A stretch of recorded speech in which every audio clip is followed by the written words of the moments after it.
Assalamualaikum warahmatullahi wabarakatuh. Alhamdulillah, semalam Sabtu 26 Februari, saya diberi peluang ataupun dijemput untuk menghadiri satu perbincangan tertutup di kalangan NGO-NGO dakwah di Malaysia, NGO-NGO Muslim tentang kes yang sedang hangat beberapa hari ini tentang 3 orang kanak-kanak yang telah pun memeluk Islam dan kemudiannya kononnya berlaku konflik bahawa mereka itu dipisahkan daripada ibu mereka dan berlaku kes mahkamah apa semua tu, dan sekarang ini mereka sedang pun bersama dengan ibu mereka dan seperti mana yang kita maklum. Cuma yang menariknya bila saya hadir dalam pertemuan tersebut ialah pencerahan tentang perkara sebenar, pencerahan tentang apa yang sebenarnya berlaku, clarification. Dan pencerahan inilah yang ingin saya kongsi dalam video ini. Beberapa saja. Pertama, apabila berlaku kes-kes seperti ini, kita tidak patut, sebagai seorang Muslim, kita tidak patut melihatnya sebagai satu kes yang melibatkan satu negeri saja. Okay, macam sekarang ini dikatakan melibatkan Perlis. Sebenarnya tak tepat juga sebab mereka tu orang Sungai Petani Kedah.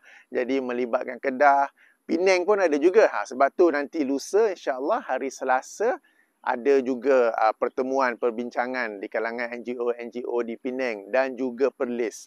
Macam mana pun, negeri mana pun, kita sebagai seorang Muslim tidak patut melihat perkara ini sebagai sesuatu yang localized, sesuatu yang terhad kepada negeri itu.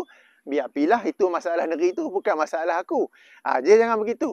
Sebab kalau kita tonton, kalau kita lihat, kalau kita baca berita mereka-mereka yang membantah perkara ini, mereka-mereka yang mengkritik perkara ini, mereka ni dari semua negeri. Okay, tidak terhad kepada negeri yang benda ni berlaku saja. Jadi tuan-tuan dan puan-puan, sebagai seorang Muslim, kita patut cakna, kita patut ambil berat, kita patut ambil tahu perkara ini dan kita patut membela sesama Muslim sebab ini melibatkan 3 orang kanak-kanak yang memeluk Islam. Mereka sudah seorang Muslim dan tanggungjawab kita sesama Muslim untuk membela sesama Muslim. Ini bukan, ini budak-budak tu kes kat utara sana, aku kat selatan, aku kat belah sini. Okay?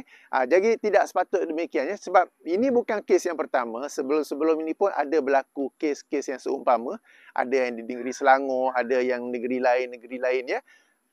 Kita tidak patut membiarkannya kepada itu bukan negeri aku, ini bukan masalah aku. Jadi perkara ini melibatkan kita semua sebagai umat Islam ya. Ini later saya akan tambah lagi, saya akan beli pencerahan lebih lagi. Itu yang pertama. Yang kedua, 3 kanak-kanak tersebut tidak dipaksa memeluk Islam. Okay, antara bukti bahawa mereka tidak dipaksa ialah mereka ini sangat-sangat cemerlang dalam pengamalan Islam mereka. Yang lelaki boleh azan, mereka boleh membaca Quran dengan baik, mereka ini cemerlang dalam pengamalan agamanya sampai-sampai apabila mereka dijaga di bawah Jabatan Kebajikan Masyarakat sebelum diserahkan kepada ibunya.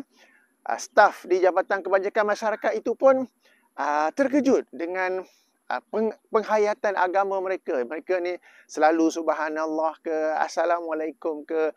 Budak-budak kalau umur tu lazimnya macam malas ke ataupun suka nak main-main ke. Yang ini ni lain. Sebab tuan-tuan dan puan-puan, jika kanak-kanak itu dipaksa untuk memeluk Islam dan mereka pun peluk Islam atas dasar paksaan, mereka akan mengamalkan Islam tu cukup-cukup je lah. Secukup syarat wajib sajalah dan tak adalah yang nak ekstra-ekstra. Dan yang wajib tu pun belajar pun macam 1001 alasan. Yang tak nak belajar ke, tak tahu ke, ini ke, itu ke kan. Tapi yang 3 ini dikhabarkan mereka ni sangat bersemangat untuk belajar Islam. Sampai-sampai apabila ibu mereka datang jumpa mereka pun, mereka ajak ibu mereka untuk memeluk Islam. Demikian jadi mereka ni bukan saja suka pada Islam, menghayati Islam, tetapi sampai-sampai telah melakukan dakwah kepada ibu mereka untuk turut memeluk Islam. Bahkan dalam satu laporan berita juga mereka meminta kepada ibu mereka untuk memakai pakaian yang selari dengan syarat Islam. Ada juga yang ajak pergi ke kedai buku ataupun ajak mak dia pergi kedai buku agama. Kedai buku tu di Sungai Petani untuk maknya belajar tentang Islam. Ni jadi budak-budak ni umur 10 tahun, umur 14 tahun sudah pun berdakwah kepada ibu mereka. Bayangkan dengan kita ni kan, sampai dah dewasa ni, kadang-kadang sepatah tentang Islam pun tak ada nak dakwahkan kepada rakan kerja ke apa ke, senyap je. Sepatah pun, alik bata pun tak boleh nak sampaikan. Ini budak-budak ni telah pun mengusahakan dakwah. Jadi menunjukkan mereka ni begitu gembira, begitu menikmati Islam, telah pun menikmati kemanisan iman kita sebut, sampai-sampai mereka mempraktikkannya dengan bagus, ya. Ini yang diceritakan oleh staf JKM, Jabatan Kebajikan Masyarakat, yang menjaga mereka. Staf itu pun mereka pun macam, wah ini lain macam ni, ya. Okey, dan sampai-sampai mereka mendakwah ibu mereka. Kalau mereka ni dipaksa peluk Islam, dan mereka pun mungkin sudah Islam tapi dalam suasana reluctant, dalam suasana paksaan, macam tak maulah. Jadi kalau jumpa ibu pun macam, jom lari tak mau Islam ni, okey, ibu selamatkan kami daripada agama ni. Okey, terbalik pula ceritanya. Jadi tuan-tuan dan puan-puan, jika kita terbaca di berita tentang kononnya mereka ni telah dipaksa memeluk Islam, sebenarnya tidak. Kalau mereka ni dipaksa, sikap mereka terhadap Islam sangatlah akan menjadi berbeza, ya. Padahal mereka ini dilaporkan, saya tak pernah jumpa mereka, dilaporkan sangat-sangat menghayati Islam. Yang ekstra pun, ya, bahkan dilaporkan pandai azan, pandai membaca Al-Quran, bukan sekadar biasa-biasa tapi memang panjang dengan bacaan yang indah dan sebagainya. Banyaklah yang diceritakan, ya. Jadi mereka ni bukanlah dipaksa. Itu yang kedua. Yang ketiga, mereka ini bukanlah dipisahkan daripada ibu mereka. Bukanlah pihak-pihak yang terlibat menjaga kanak-kanak ini sengaja memisahkan daripada ibu mereka. Bahkan sebaliknya, ibu mereka lah yang dilaporkan selama 2-3 tahun tidak berusaha untuk mencari anak-anaknya. Tetapi bukan nak disalahkan sahaja, mungkin ibunya juga mengalami beberapa cabaran dalam kehidupannya, dan dilaporkan bahawa ibunya tahu anak dia dah masuk Islam, dan ibunya macam lagi okey sebab anak dia sekarang di bawah penjagaan, ada makan minum, ada tempat berteduh apa semua tu, sementara ibunya susah mencari kerja, suasana ekonomi, kena pula 2 tahun ini dengan COVID-19 apa semua tu, ya. Jadi ibu mereka yang sebenarnya mengabaikan mereka selama lebih kurang 3 tahun, tetapi bukan sengaja mengabaikan, tetapi ada cabaran-cabaran yang dihadapi oleh ibu yang menyebabkan dia macam okey juga kalau anak-anak aku dekat situ tu. Itu yang pertama. Yang kedua, yang berusaha untuk mencari ibu dan menghubungi ibu kandung kanak-kanak ini ialah ustazah yang duk menjaga, yang duk mendidik 3 orang anak ni. Okay, ustazah itulah yang berusaha mencari di media sosial berdasarkan nama ke nickname ke apa semua tu. Akhirnya jumpa. Ustazah inilah yang kemudiannya berusaha untuk kontak. Bila dapat kontak, ibu tu kata dia dari jauh tak dapat duit susah nak beli duit tiket apa. Ustazah tu yang kata tak apa, duit tiket kami boleh sponsor. Alright. Jadi bukan sengaja dipisahkan, tetapi ada usaha untuk menghubungkan. Dan bila telah pun dihubungkan, itulah bila dapat jumpa sekejap ke apa ke anak-anak yang berdakwah kepadanya. Dan ibunya pun bila mendapat tahu bahawa anak-anaknya telah masuk Islam, ibunya tidak membantah. Bahkan ibunya juga ada bertanya, boleh tak bagi dia satu food truck untuk dia nak berniaga. Okey, sebab dia tahu Jabatan Agama Negeri ni di bawah peruntukan zakat ada disediakan food truck. Dan Jabatan Agama Negeri pun sudah kata okey, bukanlah bagi. Maknanya disediakan food truck tu sebab dalam zakat, antara asnaf zakat ni ialah mereka yang kita boleh bagi duit zakat untuk melembutkan hatinya ke arah Islam, kan? Ada pembahagian tu, kan? Jadi ibunya layak masuk ke situ. Okay, ibunya bukanlah ketika itu yang menentang Islam, bukanlah yang anti-Islam ke apa, tetapi nampak ada kecenderungan, maka layak. Maka minta food truck pun okey, boleh. Bukan boleh bagi, tapi boleh gunalah untuk dia nak berniaga ke apa ke. Dan ibu pun dapat tahu anak-anak di bawah penjagaan yang baik, nampak sihat apa, bukanlah kurus kering, jadi muka begitu ke apa, kan. Jadi ini yang pada awalnya. Kemudian apabila ada pihak-pihak tertentu yang mengetahui tentang perkara ini, barulah mereka masuk dan mereka menghasut ibunya untuk tukar fikiran, untuk menjadikan ia satu court case dan sebagainya yang kita dapat tahu dalam berita sekarang ni. Tuan-tuan dan puan-puan, pihak yang tiba-tiba sekarang ni nak sediakan khidmat lawyer secara percuma lah apa semua tu, mereka ni selama 3 tahun ibu tu dalam suasana kesempitan kewangan ke apa ke, tak ada nak bantu pun. Bila dapat tahu anak masuk Islam, baru tiba-tiba nak bantu. Dan mereka ni bantu bukanlah lebih pada kemanusiaan, tetapi kebencian mereka kepada Islam. Kebencian mereka melihat orang memeluk Islam. Lalu mereka ni yang tokok tambah, anak-anak dipaksa, dipaksa masuk Islam, ibu dipaksa ataupun dijauhkan daripada anak. Kemudiannya, okey kan kita dengar kan nanti kita akan tarik tudung anak perempuan yang itu. Yang cakap ni semua bukan ibu tau, tetapi lawyer-lawyer ataupun daripada parti politik sekian-sekian itu yang bercakap. Jadi ini sebelum itu, baik dalam kes ini maupun kes-kes yang lain, sebelum dapat tahu anak tu masuk Islam ke apa, tak ada orang kisah pun. Mereka tak kisah pun tentang individu itu. Tetapi apabila dapat tahu ia ada kaitan dengan conversion to Islam, barulah ada pihak-pihak yang masuk di mana pihak ini sangat-sangat memusuhi Islam. Dan mereka sangat-sangat memusuhi jika ada berlakunya conversion kepada agama Islam. Jadi inilah yang berlaku dan kalau kita lihat ya, pihak-pihak ini mereka juga ada mendapat liputan media, FMT dan sebagainya, macam-macam laporan dikeluarkan. Sayang sekali laporan di pihak kita, orang Islam, di pihak Muslim sangat minimum, sangat minimum untuk menceritakan kisah sebenar. Dan bila sangat minimum ni pun kita pun menjadi hairan apabila ada juga Muslim yang memberi pandangan yang berbeza. Padahal mereka tidak tabayun, tidak confirm dulu apa cerita sebenarnya. Ya. Dan ini bawa kita kepada satu isu yang lagi besar. Sekarang ini saya difahamkan ibu anak-anak telah dijaga.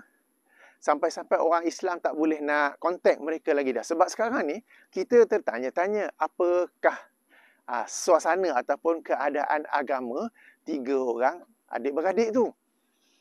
Bagaimana dengan agama mereka? Apakah mereka dibenarkan untuk solat atau tidak? Apakah mereka dipaksa untuk makan makanan yang tidak halal ataupun macam mana? Bagaimana dengan anak perempuan tu? Boleh tak dia teruskan memakai pakaian untuk Arab? Kita dah tak tahu. Dan tuan-tuan dan puan-puan, ini bukan berlaku di negara India. Sekarang ni kalau kita cakna dengan apa yang berlaku di India, ada ekstremis-ekstremis di sana yang sedang membantai, membunuh, memukul orang-orang Islam yang berlaku di India. Yang apa yang saya cerita sekarang ni berlaku di Malaysia, sebuah negara yang kita orang Islam majoriti, yang kita orang Islam, yang agama Islam adalah agama rasmi. Tetapi tengok bagaimana ditekannya kita. Jadi tuan-tuan dan puan-puan, kalau kita tidak cakna, tidak memberi perhatian pada kes ini, dia akan membesar kepada isu lain di mana pihak-pihak, bukan semua ya, kita di Malaysia ni ramai saja non-Muslim yang hidup aman damai, yang hidup bertoleransi, yang aman damai, tetapi ada segelintir ni yang begitu benci dengan Islam, begitu benci dengan Muslim, dan mereka inilah yang bekerja keras, bekerja aktif dalam kes-kes conversion ini untuk batalkan conversion tersebut. Kemudian membuat fitnah-fitnah, berlaku penculikan lah, pemaksaan lah, pemisahan lah antara anak dengan ibu. Padahal tidak berlaku sedemikian ya, sebab anak-anak itu asalnya terbengkalai, tak ada siapa yang nak jaga. Ayahnya dalam penjara, ibunya macam saya cerita tadi. Jadi anak-anak ni siapa yang nak jaga? Alright.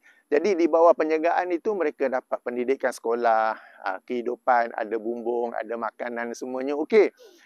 Alright, jadi tuan-tuan dan puan-puan, jadi perkara ini, baik yang ini ataupun dalam kes-kes sebelumnya, kalau kita tidak mengambil perhatian dan mereka yang ada kepakaran tidak membantu sama, ia akan merebak dan membesar. Sebab perkara ini berlaku di Malaysia, di negara yang kita orang Islam majoriti, di negara yang Islam adalah agama rasmi kita. Tapi sekarang, NGO dakwah tu pun tak tahu apa cerita 3 kanak-kanak tersebut sebab telah dihalang, tak dapat kontak langsung. Sebab mereka Muslim, walaupun setelah dihubungkan dengan ibu, tapi mereka Muslim dan kita sebagai Muslim patut dapat tahu apa khabar saudara Muslim kita. Now we don't know any news. We are cut off from it. Begitu sampainya. So we don't know whether how are they able to pray or not. Later, okay, lagi sebulan lebih nak masuk Ramadan. Dia orang ni boleh puasa Ramadan ke tidak kalau dia orang nak puasa? Ataupun apakah sekarang ni mereka sedang di brainwash untuk tukar balik kepada agama lain. Bagaimana juga ibunya? Ibunya juga dalam NGO tu, mereka juga memang dah lihat ibunya ada kecenderungan untuk Islam. Sebab tu yang boleh layak untuk mendapat peruntukan zakat. Sebab sudah ada kecenderungan ke arah Islam. Asalkan dapat bersama dengan anak-anaknya. Bahkan dibincangkan tu kalau ibunya nak lebih daripada food truck pun boleh. Sebab memang ada peruntukan zakat tersebut kepada orang yang ada kecenderungan ke arah Islam. Memang kehidupan susah apa, masuk dalam kategori-kategori, masuk dalam syarat-syarat tu kan. Jadi, tapi sekarang ni tak dapat approach. Okay? Dan perkara ini berlaku di Malaysia. Cubalah kalau perkara ini berlaku di negara India. Tak tahulah macam mana kan, lagi teruk ya. Jadi tuan-tuan dan puan-puan, dalam berlakunya kes ini, ada berita gembira. Seperti banyaknya pihak-pihak yang menyokong, banyaknya peguam-peguam, firma-firma guaman yang menawarkan khidmat secara percuma, pro bono, untuk nak bantu anak-anak tu ke, ibunya ke Puan Loh tu. Sebab ibunya sekarang dalam suasana confused. Pada mulanya dia sendiri okey. Dia sendiri, anak dia kata, mak peluklah Islam. Okey, I'm willing to do it. Mak pergilah ke kedai buku, baca tentang Islam, belajar tentang Islam. Okey, boleh. Tapi sekarang telah pun dihasut. Okey, dihasut sampai dia pun jadi 180 degrees different. 180 degrees different. Memang sekarang dia pun dapat khidmat lawyer percuma apa semua tu ya. Yang mereka itu sebelum tu tak kisah pun tentang ibu ni. Jadi tuan-tuan dan puan-puan ya. Perkara berita baiknya ialah adanya ramai yang memberi sokongan, ramai yang mengambil tahu. Saya pun ambil tahu juga tapi tak tahu the detail, the final details. Yang sampai-sampai nak buat video pun nanti dulu kena dengar dulu kan. Tak tahu kan. Tapi ramai firma guaman ataupun NGO yang nak membantu. Pun begitu pada waktu yang sama, meskipun ada berita baik ini, kita ada terbahagi pada 3 golongan di kalangan umat Islam ni. Pertama yang sudi nak membantu. Yang kedua yang tak tahu apa cerita. Yang sekarang saya buat video ni pun mungkin, apa dia? Apa cerita tu? Ya ke? Beberapa hari lepas, apa tu? Okey. Dan kemudian ada pula lagi segelintir yang di kalangan ahli politik apakah yang memberi kenyataan-kenyataan yang sangat-sangat dikesali. Bahkan ada juga satu parti politik yang besar, yang besar yang mereka tak nak bagi komen langsung. Kenapa? Sebab akan datang pilihan raya negeri Johor. Mereka tak nak bagi apa-apa komen. Takut tersalah komen. Nanti orang pun marah pada mereka. Tak nak undi mereka dan mereka kalah di Johor. Sebab sekarang ni akan berlaku pilihan raya Johor kan. Ada satu parti politik tu, bila approach tentang hal ini, no comment. Okay, nak fokus pada pilihan raya. Takut salah cakap nanti. Satu parti politik tu pula, bagi banyak pandangan-pandangan yang kita pun hairan macam mana seorang Muslim pun boleh bercakap begini. Kalau parti politik yang non-Muslim tu, kita kata tidaklah menghairankan.